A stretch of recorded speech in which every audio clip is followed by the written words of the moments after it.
Baik, sebelumnya Assalamualaikum warahmatullahi wabarakatuh. Selamat siang semuanya. Selamat berjumpa lagi dengan saya. Semoga tidak bosan ketemu dengan saya di mata kuliah pengetahuan lingkungan. Kalau minggu kemarin kita sudah melakukan perkenalan, untuk materi di minggu kedua ini kita sudah masuk ke pengantar ilmu pengetahuan.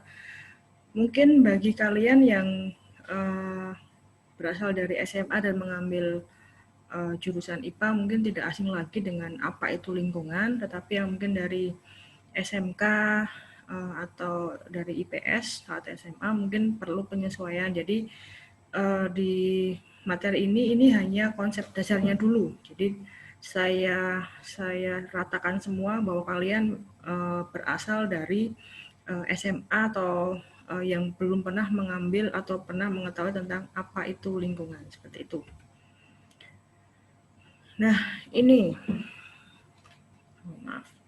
Lingkungan hidup itu ada undang-undangnya. Itu diatur di Undang-Undang Nomor 4 Tahun 1982.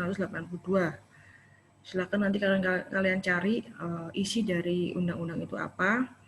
Yang jelas di dalam undang-undang itu mengatur definisi dari lingkungan hidup itu apa. Jadi menurut undang-undang, lingkungan hidup itu merupakan kesatuan ruang dengan semua benda, daya, keadaan, makhluk hidup yang di dalamnya tentunya ada manusia dan perilakunya. Nah, kesatuan ruang ini mempengaruhi keberlangsungan adanya peri kehidupan dan kesejahteraan. Jadi lingkungan hidup itu banyak sekali kaitannya, terutama di makhluk hidup yang mempunyai perilaku yang akan berdampak pada peri kehidupan dan kesejahteraan. Kemudian, ini lingkungan hidup atau saya sebut dengan LH merupakan sistem yang meliputi lingkungan alam hayati, lingkungan alam non hayati, lingkungan buatan dan lingkungan sosial. Nah, itu nanti bisa mempengaruhi keberlangsungan tadi kesejahteraan, perilaku kehidupan dari manusia serta makhluk hidup lainnya. Kemudian pengertian lingkungan. Jadi lingkungan itu merupakan seluruh faktor yang mempengaruhi suatu organisme. Kemudian ada undang-undangnya, tertera pada Undang-Undang Nomor 23 Tahun 97. Nanti kalian bisa searching itu isinya apa saja. Nah, ini definisi dari lingkungan menurut Undang-Undang Nomor 23 Tahun 97. Lingkungan merupakan kesatuan ruang dengan semua benda, daya, keadaan, dan makhluk hidup termasuk manusia dan perilakunya yang mempengaruhi dalam membentuk keseimbangan, stabilitas, dan produktivitas lingkungan hidup. Jadi memang dengan adanya lingkungan itu kita bisa terpengaruh untuk meningkatkan produktivitas kita. Katakanlah kalian berada di lingkungan orang yang pemalas, pasti kalian juga akan terpengaruh produktivitas kalian. Jadinya kalian tidak akan produktif, jadi akan malas-malasan. Lain lagi kalau kita berada di lingkungan orang-orang yang rajin, jadi kita juga akan terpengaruh terhadap produktivitas kita, gitu, terhadap perilaku kita, seperti itu. Kemudian ilmu lingkungan atau environmental science, terdiri dari kata ilmu dan lingkungan. Ya kan? Kalau ilmu ya pengetahuan, itu artinya lebih ke pengetahuan. Kalau ilmu lingkungan itu lebih interdisipliner, jadi multidisiplin ilmu. Jadi menggabungkan konsep ekologi, biologi, kimia, geologi, jadi umum ya, dan juga ilmu sosial. Nah, ini yang dari IPS mungkin juga akan ada kaitannya karena belajar tentang perilaku manusia mungkin yang di bidang ekonomi, politik, dan hukum. Gitu. Jadi ilmu lingkungan itu multidisiplin ilmu karena kita menggabungkan beberapa keilmuan. Jadi ada ya ilmu alam dan ilmu sosial. Seperti itu. Jadi tujuan mempelajari ilmu lingkungan ini mencapai masyarakat yang berkelanjutan. Itu apa? Nanti akan saya jelaskan. Nah, ini masyarakat yang berkelanjutan. Jadi definisinya masyarakat yang dapat memenuhi, menikmati kebutuhan dasarnya. Bisa memenuhi kebutuhan sandang, pangan, papan, itu namanya masyarakat berkelanjutan. Dan juga bisa menikmati dari kebutuhan yang diperlukan dia, dan juga bisa tanpa menurunkan atau merusak sumber daya alam yang diperlukan bagi generasi berikutnya. Kalau kalian melihat manusia purba, dia dalam memenuhi kebutuhannya itu dia akan mungkin berburu hewan. Jadi kan itu merusak sumber daya alam. Atau mungkin menggunakan tumbuh-tumbuhan atau pohon untuk memenuhi kebutuhan pangannya, sehingga dia bisa merusak sumber daya alam. Nah, mungkin di kita mungkin ada ya, di daerah-daerah pelosok itu masih ada yang suku primitif yang masih memenuhi kebutuhannya itu dengan cara merusak sumber daya alam seperti itu. Kemudian kondisi masyarakat berkelanjutan tidak mudah dicapai. Itu karena apa saja? Jadi karena manusia itu memang memberi dampak terhadap lingkungan. Jadi bagaimana kita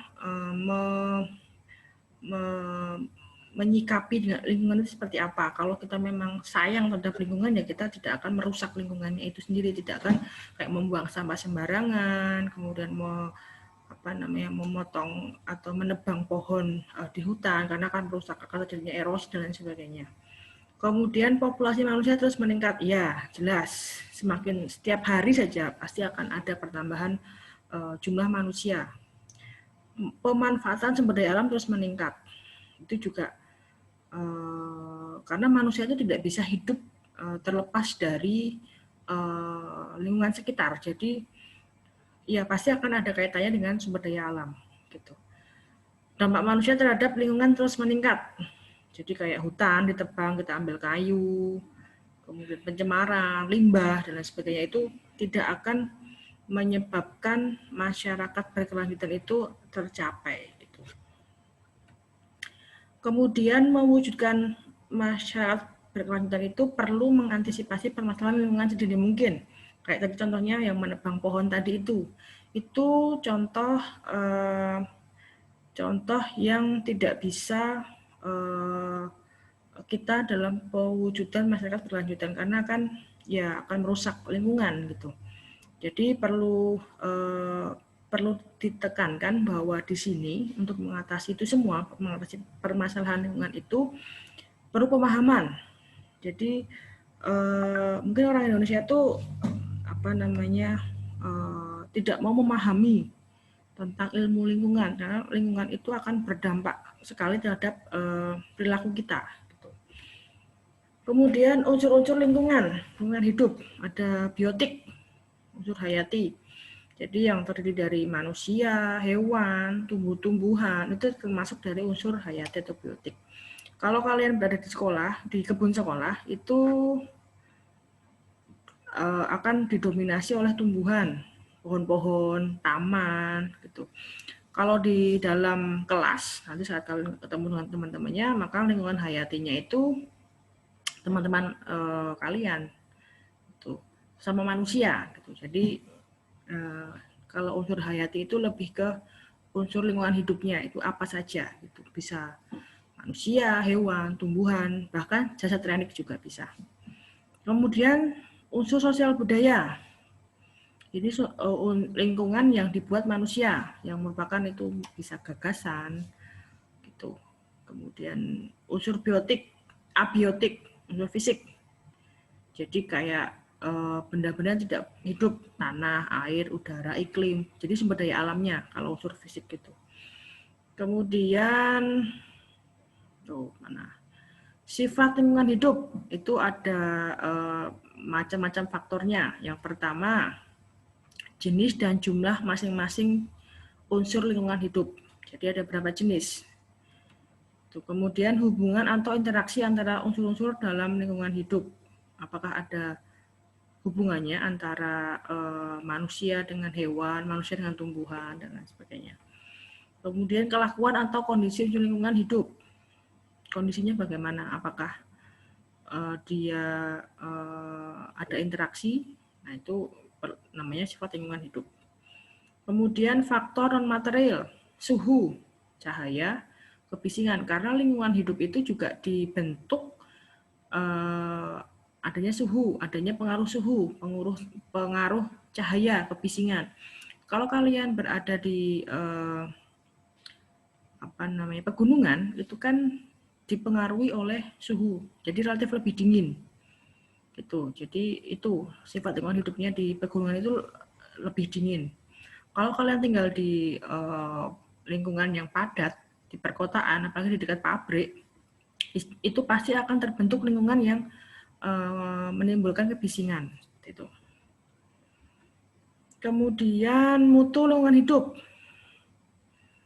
Jadi mutu lingkungan hidup itu sangatlah penting karena dasar untuk mencapai pengelolaan lingkungan. Jadi kalau lingkungan hidupnya itu tidak mutunya kurang baik, ya untuk mengelola lingkungan juga akan menjadi masalah.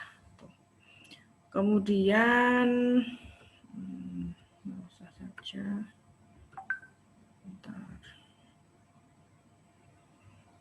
mengapa orang kerasan atau betah? Jadi kalau orang Jawa mengatakan betah itu kerasan. Mungkin yang dari luar Jawa mungkin akan bingung apa itu kerasan. Jadi kerasan itu betah. Kalian betah di lingkungan kalian yang kalian tinggali itu karena apa? Kalian mengapa betah kuliah di UPY besok katakanlah di tahun kedua? Itu karena apa? Bisa juga karena kalian ini katanya kalau dengan tempat tinggal ya, kalian dengan tinggal di kota A itu betah, itu karena mungkin mendapatkan pekerjaan yang layak sehingga mendapat rezeki yang cukup. Iklimnya mungkin di situ panas atau dingin, nah tergantung dari kalian menyesuaikannya bagaimana gitu. Kemudian kerasan atau betah itu tidak sama dengan senang. Jadi kalau betah itu menunjukkan ia ingin tinggal tetap di situ, tetapi kalau perasaan betah itu sangatlah subjektif gitu. Jadi tiap orang itu akan berbeda-beda menanggapi. Kalau ditanya tentang kamu betah nggak tinggal di situ, itu subjektif gitu. Karena berbeda-beda tiap orang. Bisa dalam satu rumah itu bisa dikatakan tidak sama persepsinya apakah tinggal di kota A, kalian tuh betah atau enggak itu beda-beda gitu. Kemudian betah atau kerasan itu bukanlah karena satu atau dua faktor. Jadi mungkin karena memang ya banyak faktor di situ yang menyebabkan kalian kerasan. Katakanlah saya, kenapa Bu Asti betah bekerja di UPY? Karena ya satu memang passion saya ngajar di UPY, kemudian kedua dari segi mungkin gaji, yang ketiga mungkin dari segi lingkungan teman-teman kerja. Jadi poin betah itu dipengaruhi bukan dari satu atau dua faktor saja, tapi banyak faktor seperti itu. Kemudian betah itu juga bisa berdampak terhadap pengelolaan lingkungan. Katakanlah saya bekerja di UPY itu betah karena selain mungkin lingkungannya yang tidak begitu ramai, itu juga bisa mendapatkan perasaan nyaman, enak. Feel-nya tuh dapat untuk bekerja di situ. Jadi betah atau kerasan menempati sebuah lingkungan itu tergantung dari pengelolaan lingkungannya seperti itu. Kemudian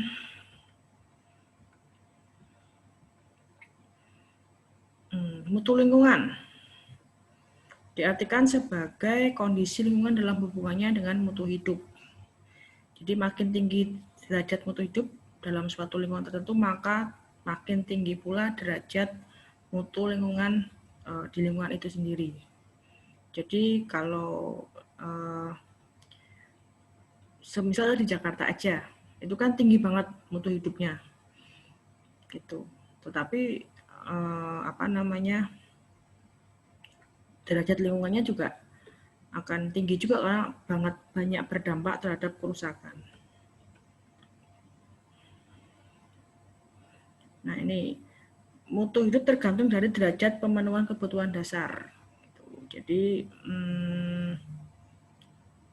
diartikan bahwa mutu lingkungan itu sebagai derajat pemenuhan kebutuhan dalam kondisi lingkungan tersebut.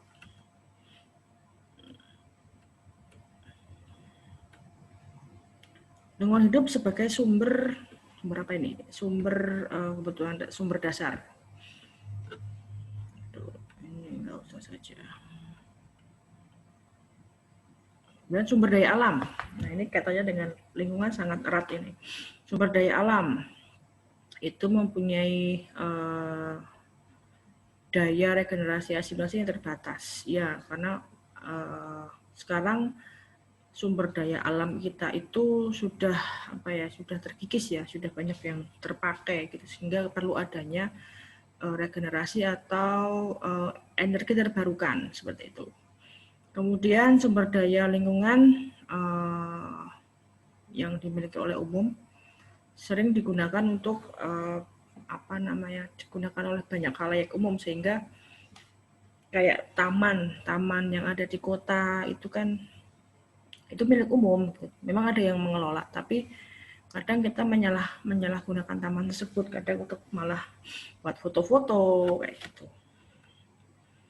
Kemudian untuk menghindari penggunaan yang tidak rasional dalam sumber daya alam, ya memang harus ada yang mengatur, ada yang mengelola, yaitu pemerintah kalau di Indonesia. Kalau tidak ada yang mengatur atau mengelola, ya pasti akan terjadi kerusakan lingkungan atau sumber daya alam. Dasar hukumnya ya Undang-Undang Dasar 45 pasal 33 ayat 3. Ayo, apa itu bunyinya? Pasal 33 ayat 3. Mungkin yang kalian mungkin masih ingat, karena kan kalau di PPKN ya, itu sering muncul untuk pasal 33 ayat 3. Itu tentang apa? Bisa juga tentang Undang-Undang Perlindungan dan Pengelolaan Lingkungan Hidup tahun 2009. Kalian cari aja itu isinya apa juga, itu kalian cari sendiri. Kemudian kebutuhan dasar. Kebutuhan dasar itu bisa kebutuhan dasar untuk kelangsungan hidup, yang hayati ya. Tadi apa yo? Kemudian kebutuhan dasar untuk kelangsungan hidup yang manusiawi. Lebih ke kita kalau yang manusiawi. Jadi kayak sandang, pangan, papan itu manusiawi. Kalau hayati berarti kan udara, kemudian air, lalu apalagi yang hayati. Kemudian keputusan untuk memilih menggunakan yang mana, itu kebutuhan dasar. Gitu. Kemudian kebutuhan dasar untuk kelangsungan hidup hayati, penjelasannya. Jadi tadi ya saya menyebutkan bahwa contoh kebutuhan dasar untuk kelangsungan hidup hayati itu kita kayak air, udara yang kita dapatkan secara gratis. Itu. Kemudian yang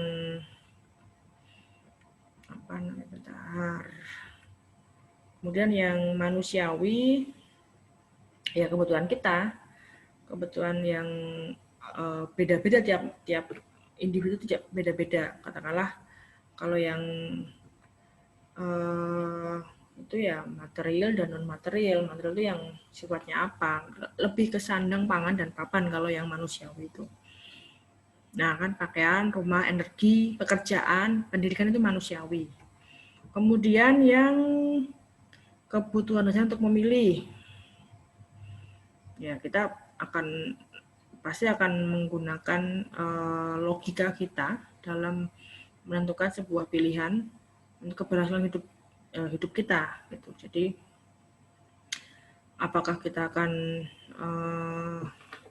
mempertahankan hidup itu dengan cara apa, itu tergantung dari kitanya sendiri. Jadi kita boleh atau mempunyai kebutuhan dasar untuk memilih. Kemudian manfaat dan risiko lingkungan. Ini faktor yang membantu tuh manfaat lingkungan, faktor yang merintangi itu resiko lingkungan. Gitu. Kemudian manfaat dan risiko lingkungan dapat tersebar secara aktif dan pasif. Lama ini. Ini enggak nggak usah. Kemudian ada manfaat dan risiko lingkungan terhadap hubungan yang sangat erat, misalkan hujan. Jadi itu apa manfaatnya? Sama risiko lingkungannya apa? Manfaatnya ya pasti akan bisa mengairi misalkan di sawah, di hutan. Tapi resikonya kalau terlalu banyak atau sering intensitasnya hujan itu tinggi, berarti kan akan mengakibatkan mungkin banjir. Nah itu ada hubungan atau kaitannya yang sangat erat. Gunung berapi manfaatnya setelah meletus mungkin tanah di sekitar pegunungan itu akan menjadi subur, tapi resiko lingkungannya ya setelah adanya itu kan mungkin ekosistem yang ada di lingkungan pegunungan itu pasti akan rusak. Nah itu juga bisa dikaitkan antara hubungan resiko manfaat dan lingkungan. Nah ini tugas individual kalian di mata kuliah pengetahuan lingkungan. Jadi kalian pasti mempunyai tempat tinggal, lingkungan tempat tinggal kalian. Saya minta untuk memotret lingkungan kalian. Terserah. Jadi tiap orang beda-beda ya, karena kan letaknya juga beda-beda. Kecuali kalau yang tinggalnya memang berdekatan kayak siapa kemarin itu yang sepupuan itu tadi. Itu kalian potret lingkungan kalian, kumpulkan ya 5 contoh lingkungan aja, kondisi lingkungan yang ideal dan lingkungan rusak. 5, macam katakanlah yang lingkungan ideal itu kayak apa, yang rusak kayak apa. Maksimal 5 aja lingkungannya gitu ya. Kemudian diberikan penjelasan dari gambar-gambar yang kalian ambil itu, yang rusak itu karena apa, yang ideal itu gimana kondisinya, seperti itu. Kemudian tulis sumbernya. Kalian memotret di mana? Di taman kota kalian, di lingkungan rumah, lingkungan sekolah dan sebagainya. Kemudian tempatnya di mana? Waktu pengambilannya kapan? Itu kalian cantumkan juga di situ, ditulis atau diketik di Word. Kemudian dikumpulkan di email tugaskuliahbuasi@gmail.com. Subjek emailnya tugas pengeling 1 _nama_npm kalian. Ingat, tetap ditulis subjek emailnya, karena kalau tidak ada subjek emailnya tidak akan saya nilai, tidak akan saya koreksi. Gitu. Kemudian dikumpul paling lambat 6 hari setelah hari ini. Berarti hari apa itu? Sekarang hari Rabu. Kamis, Jumat, Sabtu, Minggu, Senin, Selasa. Berarti hari Selasa minggu depan kalian harus mengumpulkan tugas ini gitu. Jadi jangan sampai telat gitu ya. Tetap semangat. Tetap di rumah saja. Kita perkuliahannya tetap online. Nanti kita akan ketemu nanti menggunakan media online yang lain. Jadi saya membuat video ini untuk membantu kalian, jadi biar tidak banyak kuota yang keluar, sehingga saya membuat video ini biar kalian juga bisa tetap belajar, tetap bisa menambah ilmu. Kemudian nanti kapan kita akan gunakan media mungkin Zoom atau Google Meet untuk kita bertatap muka di online seperti itu.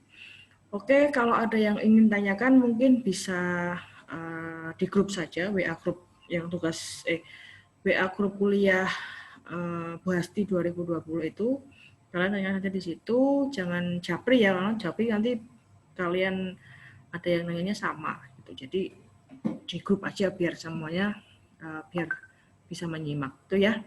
Oke, saya tutup kuliah pada siang hari ini. Terima kasih atas waktunya. Jangan lupa absen untuk perkuliahan minggu kedua ini. Tetap semangat, tetap jaga kesehatan, di rumah aja ya, jangan kemana-mana. Cukup sekian, saya tutup. Assalamualaikum warahmatullahi wabarakatuh.